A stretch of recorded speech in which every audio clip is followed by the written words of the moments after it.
Una de las novedades, les diría de último momento, tiene que ver con que Unión por la Patria asegura que va a votar completamente en contra de la ley Ómnibus. Así que veremos qué ocurre. Mientras, como les contaba, el dólar blue 1130, un nuevo histórico, un máximo histórico nominal.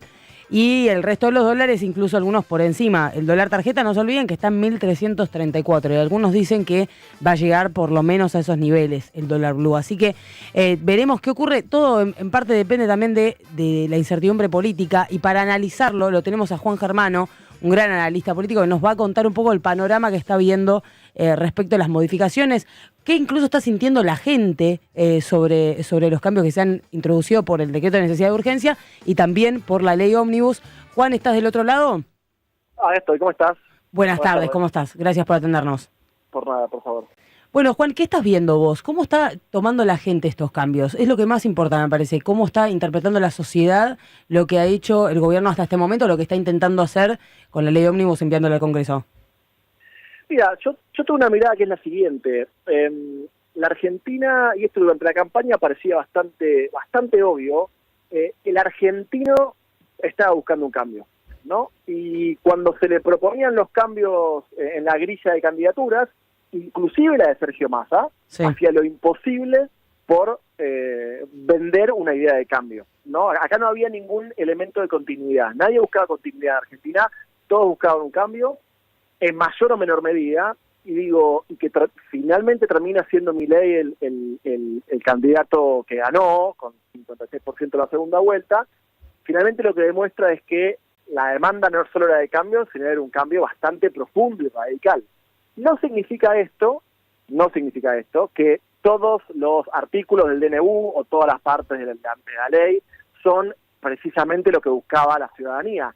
Pero sí, lo que a mí me parece interesante poner como análisis es que en serio la ciudadanía buscaba un cambio radical y salir a como dé lugar del lugar en donde se estaba. Entonces, a partir de ahí, yo digo, por supuesto que hay que hacer, vos planteás la pregunta que todos nos hacemos, ¿no?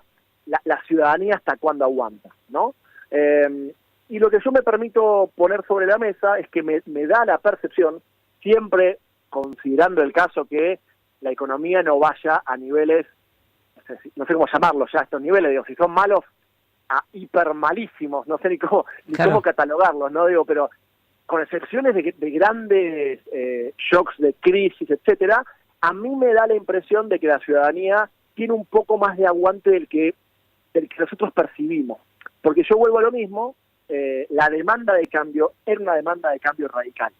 Radical en el sentido de profunda, y casi diría hacia cualquier lado que sea distinto a donde estábamos. Entonces desde ahí es donde me parece que hay que evaluar un poco esta primera etapa del gobierno de Javier Milei. ¿Y la imagen de Javier Milei en ese sentido ha subido o ha bajado desde que introdujo el DNU? No, se ha mantenido bastante estable desde que asumió hasta la actualidad. No ha habido demasiado cambio, la verdad. Yo creo que ahí es interesante ver, porque obviamente que todos sabemos, y lo podemos analizar y sobreanalizar, que se van a venir momentos duros en términos económicos, ¿no? Sabemos lo que se viene en términos de tarifas, sabemos lo que se viene en términos de ajuste de prepaga, de los ajustes que venimos viendo en términos inflacionarios en muchos de los ítems. Todo esto lo sabemos, ¿no? Y se dijo, y se analiza y sobreanaliza. Bueno, obviamente que muy distinto es cuando eso finalmente ocurra, ¿no? Claro. Cuando ocurre, y ahí es donde empieza, por supuesto, a complejizarse el análisis. Pero hasta ahora, yo insisto, la ciudadanía votó un cambio, y entonces no ha habido aún en una situación donde, evidentemente, en todos los aspectos económicos tenés una peor situación, ¿no? Pero no ha habido una merma todavía de las principales variables que uno analiza cuando claro, analiza cualquier proceso político incipiente. Y digo esto, insisto, porque ahí me parece que es un lugar, una pelea interesante desde las distintas oposiciones, ¿no? O a los que son más dialoguistas, los más cercanos, los menos cercanos, porque no es fácil oponerse, o hay que ver desde dónde se opone las oposiciones, justamente, o cuáles son los argumentos, porque yo vuelvo a lo mismo, la demanda de cambio era radical. Y bueno, Porque si hubiese sido solamente un cambio económico, si la demanda solamente era un cambio económico, yo me atrevo a decir que el presidente de Argentina sería Patricia Bullrich, que tenía un plan económico concreto, claro, un potencial ministro que había sido muy claro en el proceso, pero esto me parece que era más profundo, un poco por eso explica por qué termina siendo Milei el presidente de los argentinos, ¿no? Claro, ¿y cómo termina viendo hoy en día el ciudadano lo que está pasando en el Congreso? Digo, la oposición, las trabas por ahí que están poniendo algunos sectores en particular. ¿Con qué ojos lo ves? ¿Sigue creyendo que eso es la casta, de alguna manera frenando las modificaciones que la Argentina necesita? ¿Cómo está percibiendo la sociedad esa situación? Es muy buena la pregunta esa, y permitime hacer una analogía, no me tomes literal, por favor, porque son países distintos, sí, pero permitime ponerte un caso que conozco bien porque he trabajado en ese país. El Salvador, ¿no? Con Bukele como presidente. En El Salvador hay una variable que se usa en todos los países de América Latina, que tiene que ver con, que lo hace el Latinobarómetro, que es la confianza en la democracia, ¿no? ¿Cuán conforme estás con la democracia? Y El Salvador venía cayendo del 2009 al 2018, sí, en todos los índices de confianza en la democracia. Llega Bukele, como politólogo yo te diría, y la verdad que la calidad democrática de El Salvador, posterior a Bukele, es mucho peor. El Salvador es un país mucho menos democrático, por un montón de motivos.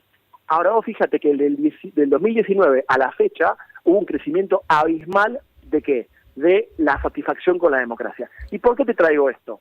Porque, o sea, es menos democrático, pero la gente está más satisfecha con ese nivel más bajo de democracia. Eso es lo que querés decir. A ver, porque finalmente, ¿qué es la democracia, no? ¿Qué son las instituciones? Y yo con esto no estoy diciendo que esto sea estrictamente comparable, pero digo, para explicar el fenómeno que Milei termina siendo presidente, tiene que ver con acumulación de frustraciones y que finalmente el argentino entiende, no es que la democracia no funciona y quiere un autoritarismo, no pasa por ahí.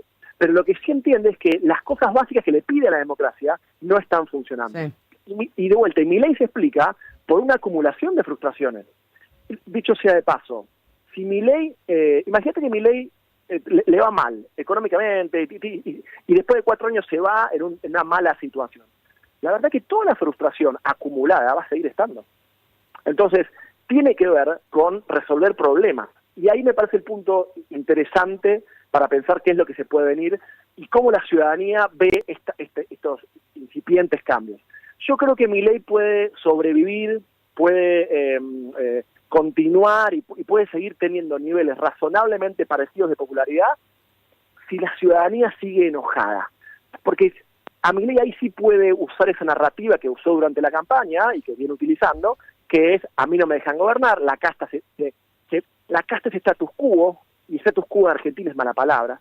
Lo que a Milei se le complicaría mucho es si ese sentimiento pasa del enojo hacia la angustia, ¿no? Y claro, ahí me parece que podría ser un problema complejo, muy complejo para este gobierno que intenta imponer un montón de cambios en muchísimos aspectos, ¿no? Por eso digo, me parece que también las oposiciones tienen un lugar difícil, porque hoy en Argentina todo lo que es status quo, te diría que es mala palabra. Te voy a hacer una pregunta difícil, Juan. Te voy a hacer una pregunta difícil. Si el gobierno sometiera todas las modificaciones que está haciendo por decreto, no estoy hablando de la parte legal, ¿no?, de las limitaciones legales, pero digo, si fuera a someter todas estas modificaciones que introdujo a través del DNU y que quiere introducir a través de la ley Ómnibus a consulta popular, ¿vos crees que se aprobaría?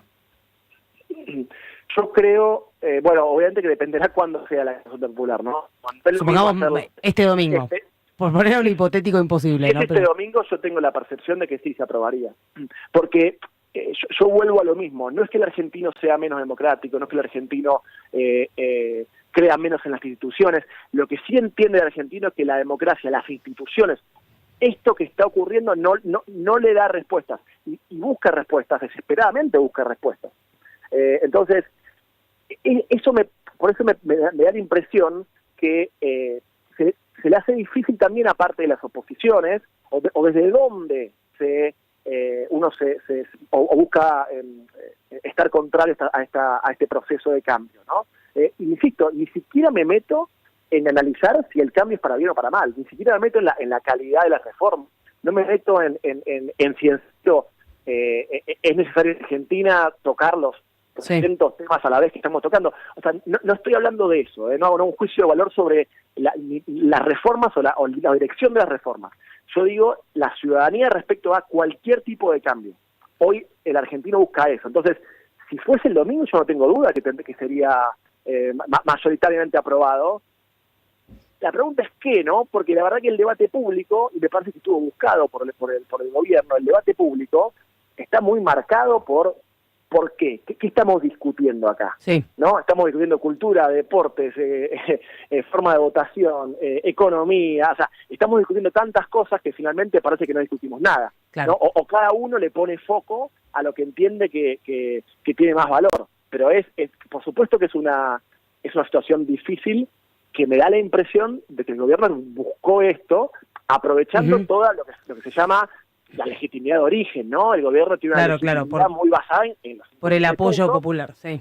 Claro, que después tendrá que, con el paso del tiempo, ir logrando, como lo que la ciencia política te diría, una legitimidad de ejercicio, ¿no? A partir de cosas que yo hice, bueno, me dieron legitimidad y popularidad.